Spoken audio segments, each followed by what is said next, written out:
Un café, s'il vous plaît. Un café pour la table 6. Ligne droite, Combien je vous dois? C'est beaucoup trop cher. l'addition. Bonjour Julien Rochdy. Bonjour. Vous avez la parole. Ah, merci beaucoup. Non, mais j'ai entendu également sur vos antennes qu'il faudrait faire passer un test de drogue aux hommes Absolument. politiques. Et C'est oui. ça C'est Charles Prats qui a suggéré, Charles Prats. ouais, absolument de tester en fait tous les élus, hein, quels qu'ils soient, y compris le président de la République. Il réagissait à l'arrestation d'Andy Carbratt, le député de la France Insoumise, pris la main dans le sac. Et il préconise toutes les semaines, tous les mois, tous les ans. Alors ça, c'est la grande question. En fait, ce serait à leur entrée en fait en fonction. Donc, D'accord. mais de fait, ce serait peut-être pas mal de renouveler ça régulièrement. Ouais, j'ai un petit peu réfléchi à la question et en fait, je vais peut-être aller un petit peu à contre-courant. Effectivement, dans l'idéal, il faudrait que nous eussions des hommes politiques qui fussent absolument des saints, qui soient capables d'être en pleine santé, de courir le 100 mètres en moins de 15 secondes, de ne boire qu'avec modération, de faire plus de 100 kilos au bench, enfin, etc., etc. Mais en réalité, est-ce qu'on demande vraiment à nos hommes politiques d'être des saints ? Parce que quand je regarde un petit peu l'histoire, je me dis que je préférais avoir Churchill en état de guerre, qui était un alcoolique notoire, plutôt qu'un type qui est vegan, fait attention à sa santé tous les jours, etc. Oui. Même au niveau de la drogue, c'est vrai que regardez quelqu'un comme Kennedy, aujourd'hui c'est sorti, Kennedy était quelqu'un qui était sous stéroïdes, sous cortisol, sous amphétamines, etc. Et il y a plein comme ça d'hommes politiques qui étaient malheureusement tout sauf des saints quant à ce qu'ils ingéraient. Alors évidemment, ça ne veut pas dire qu'il faudrait laisser un blanc-seing, pour le coup, à nos hommes politiques pour fumer du shit, se prendre de la cocaïne ou je sais pas qu'est-ce qu'ils prennent, là, ces nouvelles drogues de synthèse, MCC 47, qui leur permet de passer des nuits endiablées sexuellement. C'est terrible d'ailleurs de savoir qu'ils ont besoin de ça pour avoir des nuits amusantes, mais ce que je veux dire, c'est que voilà, les hommes politiques ne sont pas des saints. Moi, j'ai connu à l'époque au Rassemblement national des gros problèmes. Alors, pas moi personnellement, mais j'ai vu des types qui étaient vraiment alcooliques. La consommation d'alcool est très, très forte en politique. Alors, on parle de drogue aujourd'hui, c'est bien, mais parlons de la consommation d'alcool. Quelqu'un comme Jacques Chirac. C'était sorti lors de ses campagnes, prenait des quantités vraiment folles d'alcool au quotidien.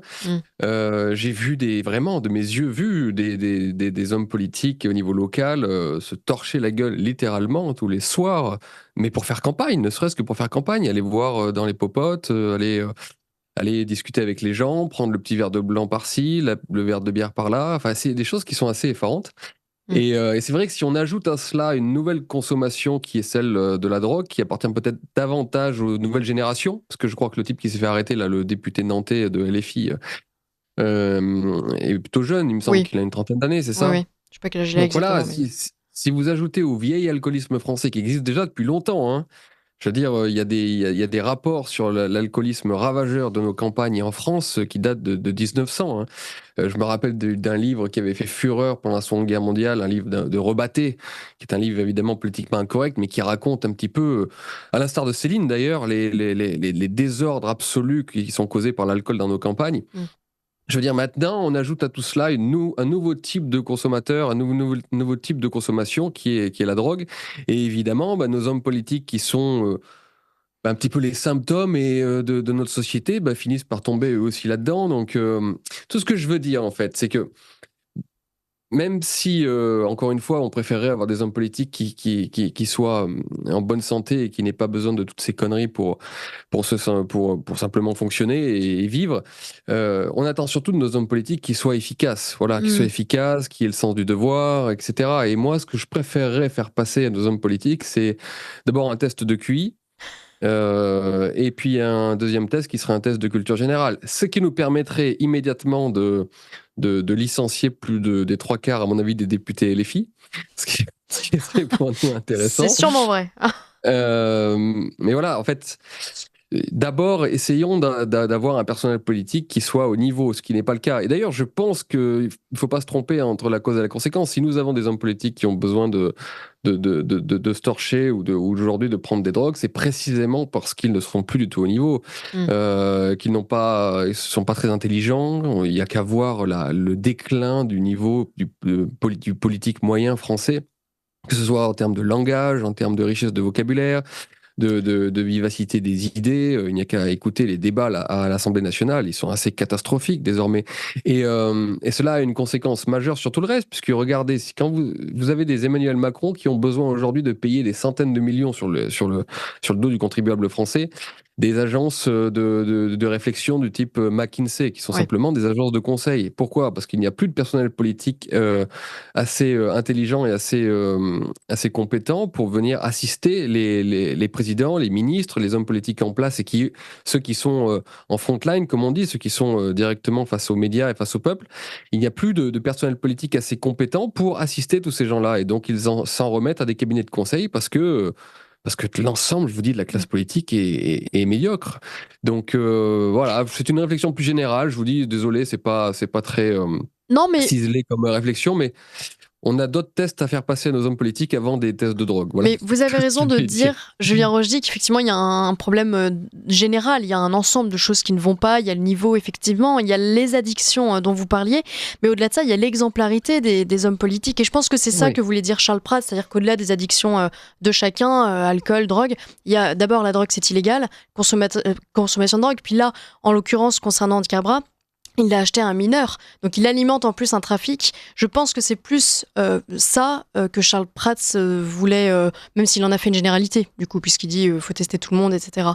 Donc, non, mais il a raison. Mais je vous dis, ajoutons à l'exemplarité d'autres besoins qui sont, à mon avis, encore plus utiles. Voilà. Compétences, je vous dis, je n'attends pas de mes hommes politiques qu'ils soient des saints. Je sais que c'est un métier compliqué. Bon, ça, ce qui ne veut pas dire, encore une fois, qu'il faut les autoriser à être et alcooliques, et drogués, et pervers, ou je ne sais quel autre vice. Évidemment qu'il faudrait, encore une fois, le plus possible avoir des hommes politiques exemplaires. Mais quand on regarde l'histoire, c'est ça que je voulais vous dire, et quand on analyse vraiment ce que l'on doit attendre de nos hommes politiques, eh bien, il est rare que nous attendions d'eux d'être exemplaires. Voilà, exemplaires et d'être saints. Vous regardez un Donald Trump, par exemple. Vous regardez la campagne aux États-Unis entre Kamala Harris et Donald Trump. Honnêtement, Donald Trump, nous le soutenons en général tous ici, je pense. Nous savons pas nécessairement. Pas nécessairement. Eh bien, écoutez, très bien s'il y a s'il y a des gens qui ne pensent pas tous pareil ici, mais en tout cas, en général, on est plutôt pour Donald Trump, et pourtant, nous savons pertinemment que Donald Trump est tout sauf un exemple, et tout sauf un saint. Voilà. Alors pour le coup, pour ce qui est de la consommation d'alcool et de drogue, apparemment, il est sober, comme on dit aux États-Unis. Il ne consomme pas du tout d'alcool, tant mieux pour lui. Mais en revanche, bon, on sait que c'est pas du tout un saint, c'est dans bien d'autres domaines. Donc voilà, je voulais juste faire une petite réflexion générale sur ce que nous attendons de nos hommes politiques. Je me moque d'avoir un vegan, c'est même pas bon pour la santé d'être vegan, mais voyez, de quelqu'un qui serait vraiment très très intéressé à sa santé, qui ne boirait pas une goutte d'alcool, qui serait absolument parfait sur le plan de l'exemplarité, mais qui derrière serait un médiocre. Et quelqu'un qui n'aurait pas le sens du devoir. Et il y en a beaucoup des hommes politiques comme ça. Parce que il y a sans doute beaucoup d'hommes politiques à l'Assemblée nationale qui sont aujourd'hui des drogués, qui prennent un peu de cocaïne, qui doivent fumer du shit pour se détendre. Je pense à Boyard, David Guiraud, etc. Pourquoi pas ? Je veux pas les accuser, mais bon, je ne sais pas pourquoi. C'est une notoriété publique aussi, pour certains. Oui, exactement. Donc il doit y en avoir. De la même manière qu'il doit y avoir pas mal de députés, je vous dis, au Rassemblement national, qui sont un peu trop portés sur la bouteille, j'imagine. Je ne sais pas. Ou des macronistes qui sont sous anxiolytiques. Je ne sais pas. Ce que je veux vous dire, c'est que c'est pas le plus important pour moi, et en fait, j'essaie de regarder quelle est la cause, quelle est la conséquence. S'ils sont comme ça, c'est peut-être parce que en amont, ce sont des gens qui sont pas très compétents, qui n'ont pas énormément de sens du devoir, qui n'ont pas le sens du pays, de la nation, et qui aujourd'hui occupent ces postes par pure vanité. Et il faut avoir une réflexion plus générale sur ce qui est devenu la politique, malheureusement. Et la politique est devenue un métier de théâtre désormais. Voilà.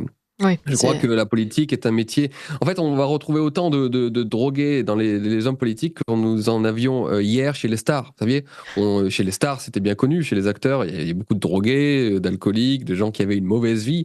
Et après tout, on l'acceptait parce qu'on se disait que ça faisait partie du métier un petit peu. Vous voyez, c'était des gens qui étaient sur scène, c'était des gens qui étaient dans l'artifice, qui étaient dans qui était dans la commedia dell'arte, et donc derrière, il pouvait avoir une vie dissolue, qu'importe. Et bien finalement, quand vous regardez ce qu'est la politique, et en particulier en France, eh bien, vous voyez que la plupart du temps, c'est un métier qui demande de la commedia dell'arte, qui demande un sens du théâtre et exclusivement de la déclamation, et pas du tout un sens des responsabilités et du travail. Ces gens-là n'ont plus aucun pouvoir. Ces gens-là ne font que parler et passent sur les plateaux, télé, radio, pour répéter certaines choses qui n'ont de toute manière aucune conséquence, aucune incidence réelle sur l'avenir du pays, sur le fonctionnement de l'économie, sur la façon dont les choses avancent. Donc, nous demandons en réalité à nos hommes politiques d'être bons au débat, d'être bons à la télé. Et même dans notre cas, je veux dire, sur quoi on juge un homme politique aujourd'hui, d'être bon à la télé, d'être bon au débat. Jordan Bardella doit 90% de son succès à ça. On ne sait pas s'il est bon, en fait, derrière, s'il maîtrise bien ses dossiers, si c'est un bon gestionnaire. Tout ce que l'on sait, c'est qu'il est bon en débat et à la télé. Et ça suffit pour la plupart des gens. Voilà, donc en fait, ce sont des comédiens. Et peut-être qu'en tant que... Ah, on a un petit problème de connexion avec Julien Rochdy. Peut peut-être faire réagir en attendant de le retrouver les Liselotte Dutreuil et Marie Falicon sur tout ce que disait Julien Rochdy à l'instant. Moi, je trouve regrettable, c'est vrai, de se satisfaire d'une certaine manière de la médiocrité actuelle de nos dirigeants. C'est vrai qu'on a parlé avec Julien Rochdy justement de quelle exemplarité on attend pour nos dirigeants aujourd'hui.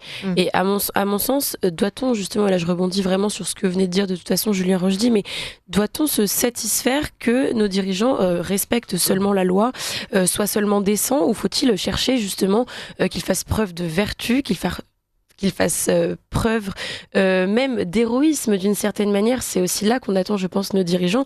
Et il est peut-être temps de changer justement cette vision assez propre à notre siècle, de se limiter à des hommes comme ça qui nous dirigent et qui sont bons en débat. Est-ce qu'on n'en attend pas plus, justement? On a besoin d'héroïsme aujourd'hui. Julien Rochdy. Évidemment, dans l'idéal, il faudrait des hommes comme ça.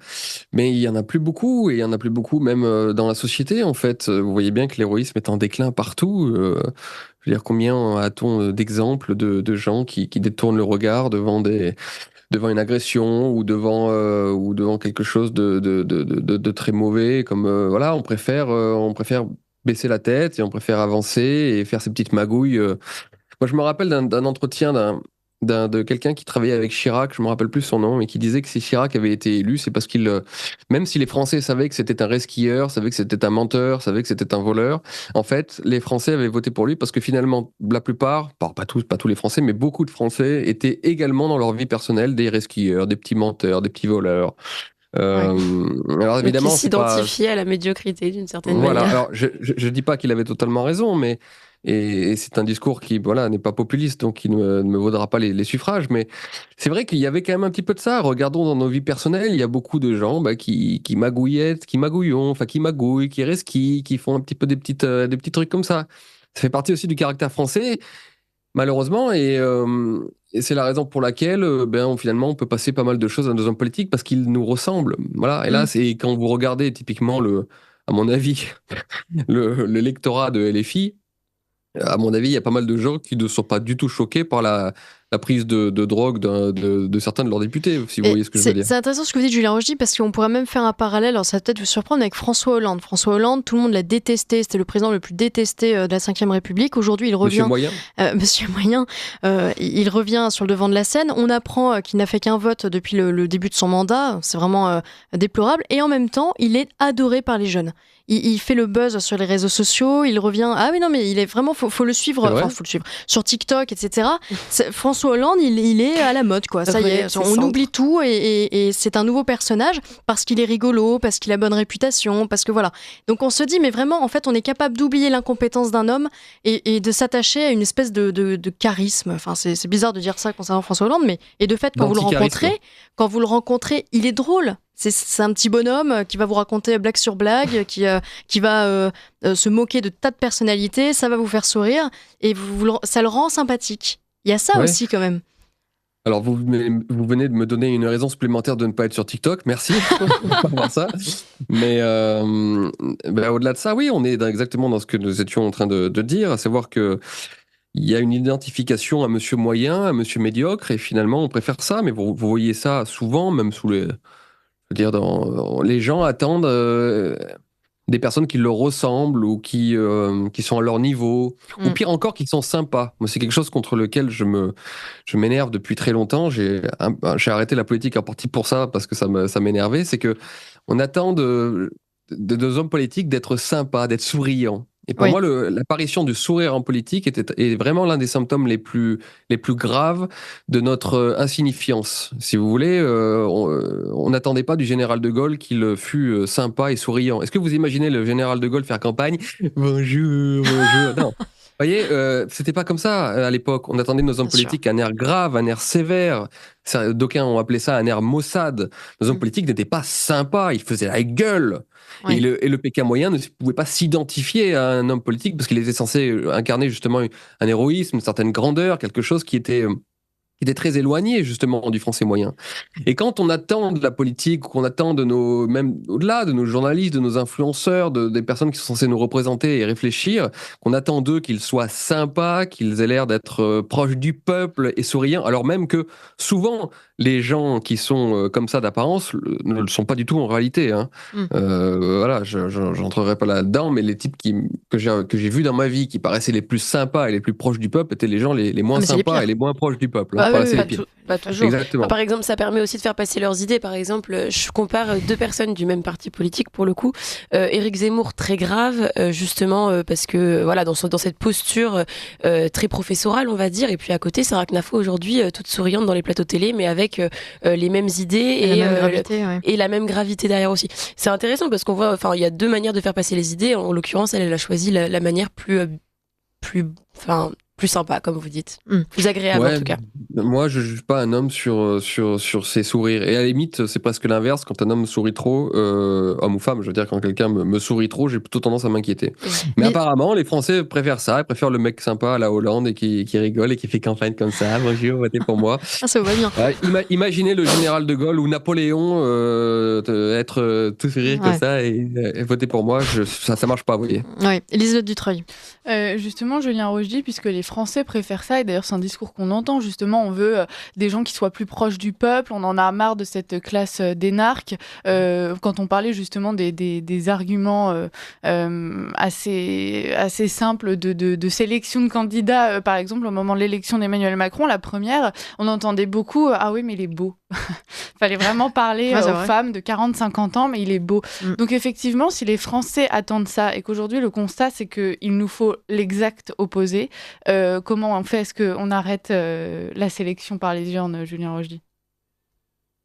Je pense que c'est l'histoire qui va trancher la chose. Tant que nous sommes dans un moment historique où les choses se maintiennent, alors de plus en plus mal, mais finalement, nous sommes dans une économie de la rente, les personnes âgées touchent leur retraite, il y a encore pas mal de consommation grâce à une grosse redistribution. Pour le moment, la dette, elle continue d'enfler, mais on s'en fout parce que les marchés ne s'emballent pas totalement et on peut continuer d'emprunter. L'immigration fait de plus en plus mal. Effectivement, on commence à en parler, y compris même d'ailleurs chez les partisans de ce qu'on appelle le système. Mais bon, tout ça tient encore.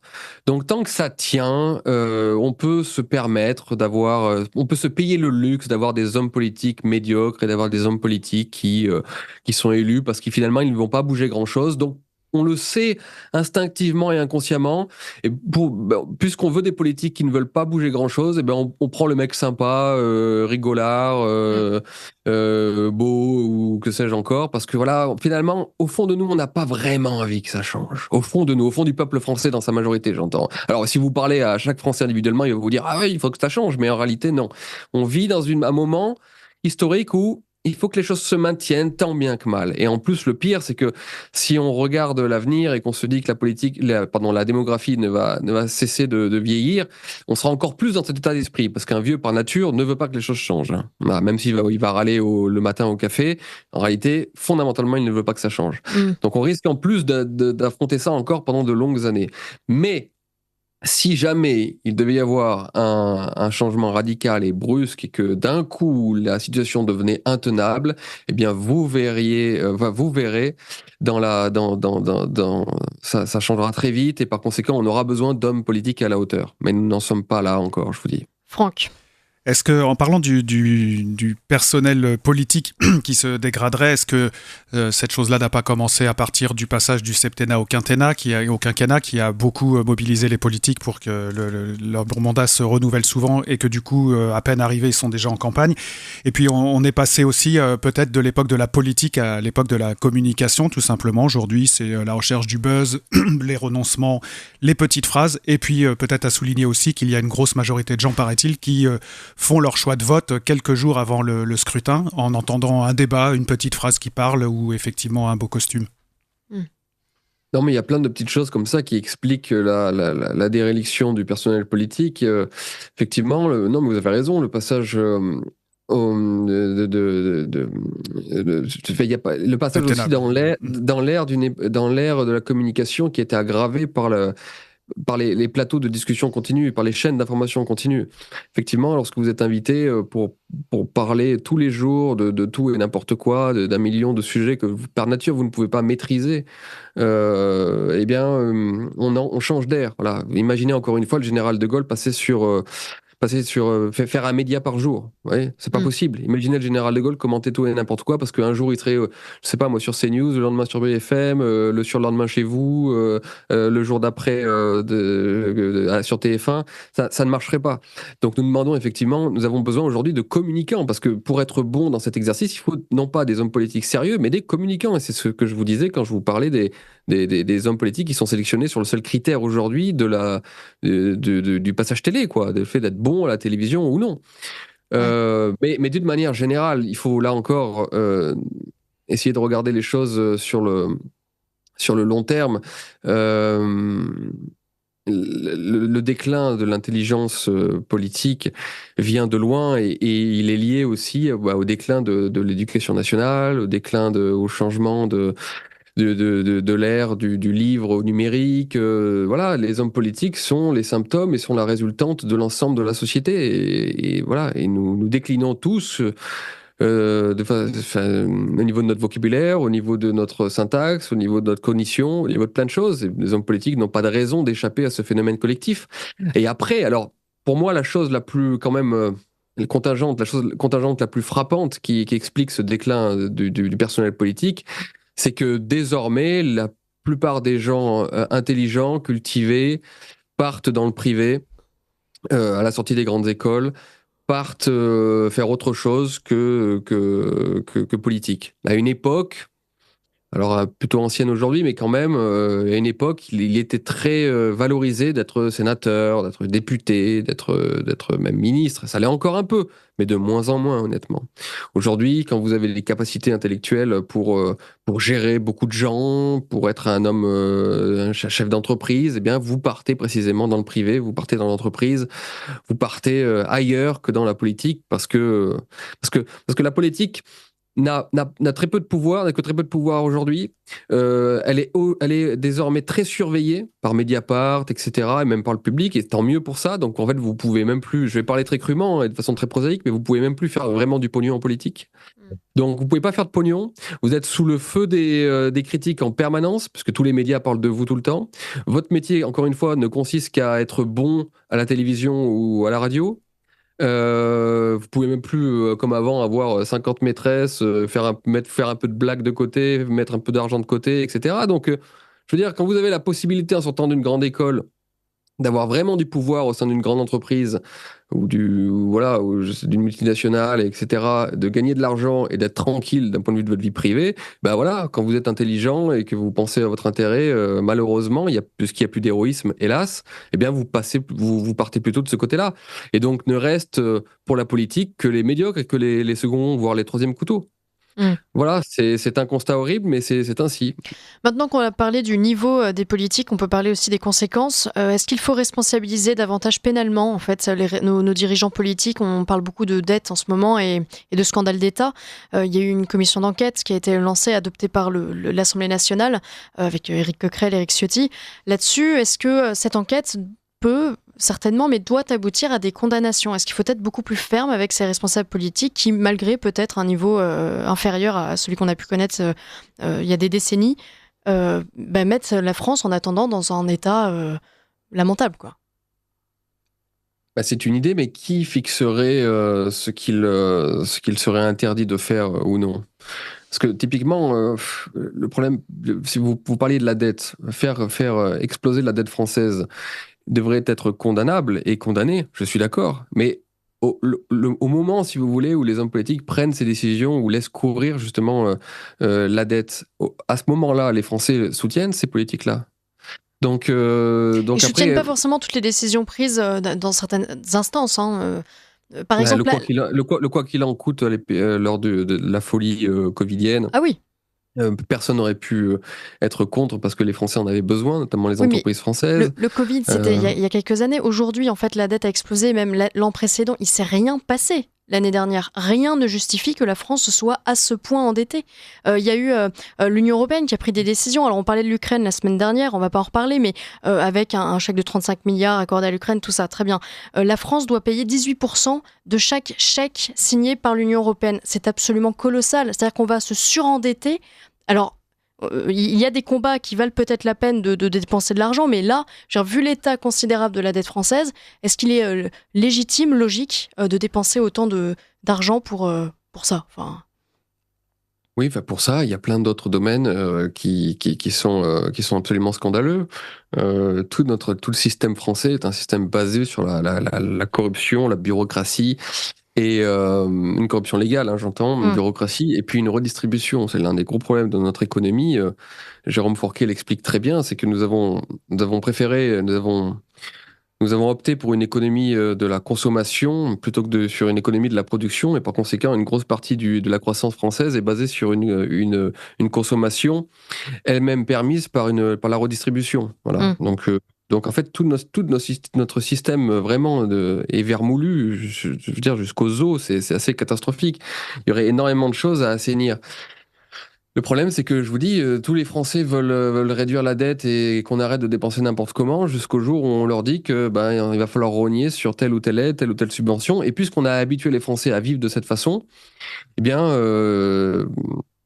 c'est très difficile, voilà. Et je pense que les hommes politiques, certains sont évidemment condamnables, beaucoup même, mais il y en a qui essaient de faire de leur mieux et qui n'y parviennent pas. Il suffit de voir si vous voulez, la différence entre les déclarations de certains hommes politiques quant au système français et quant à la dette, et de voir comment ils exercent ensuite le pouvoir. On est assez frappé, et très souvent, il y a des déclarations qui sont pas idiotes, même y compris de Macron, je vais vous dire. Moi, j'ai entendu des déclarations avant qu'il devienne président, sur justement la façon dont fonctionne notre économie et les dépenses folles que nous faisons, et la dette incroyable que nous laissons courir, etc. Les déclarations simples de Macron étaient plutôt bonnes, mais une fois qu'il est au pouvoir, il fait n'importe quoi et il fait pire que les autres.